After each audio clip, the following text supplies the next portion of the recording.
Bom dia, meu irmão, minha irmã, paz de Jesus. Vamos partir mais uma vez o pão da palavra.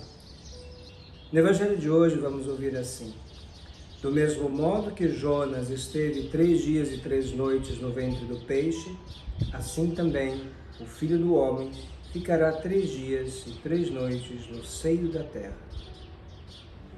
Eu queria refletir com vocês este versículo, somente este versículo.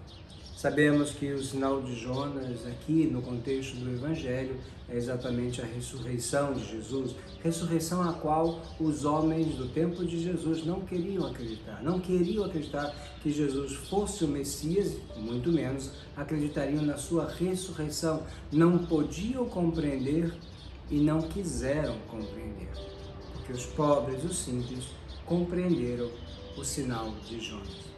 Meus irmãos, entretanto eu queria fazer uma reflexão com vocês. Jonas, sabemos que o profeta Jonas era um profeta rebelde, que não queria fazer a vontade de Deus. Muito pelo contrário, ele se opunha à vontade de Deus.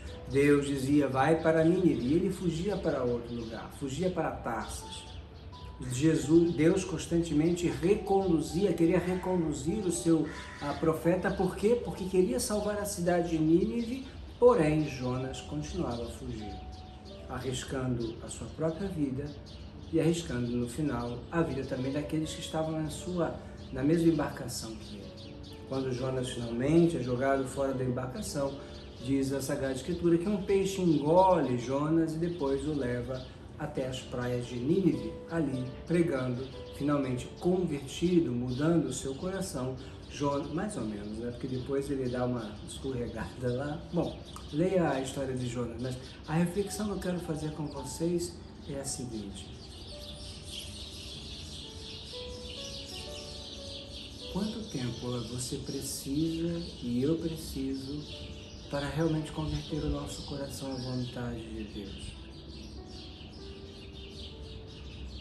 A aparente morte de Jonas, o sentido de ser jogado ao mar e engolido por um peixe, a alusão aos 3 dias em que Jesus permaneceu no seio da terra, é uma alusão também para nós. Muitas vezes aquilo que para nós parece ser a morte, uma doença, uma dificuldade, uma perseguição, uma situação do meu país, guerra, instabilidade de todo tipo, mesmo emocional e interior, tudo isso pode ser um tempo de preparação para uma vida melhor. Jonas não queria, mas na medida em que ele se submete àquilo que Deus está preparando para ele, quando ele chega nas praias de Nínive, se encontra disposto a fazer a vontade de Deus.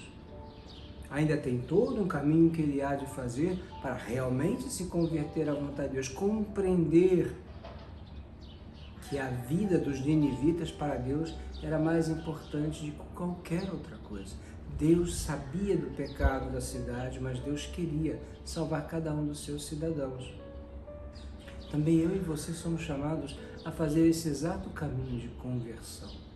Peçamos ao Senhor hoje a graça de pararmos um pouco e pensarmos: qual é a situação de morte que eu preciso viver com o Senhor? Não sozinhos.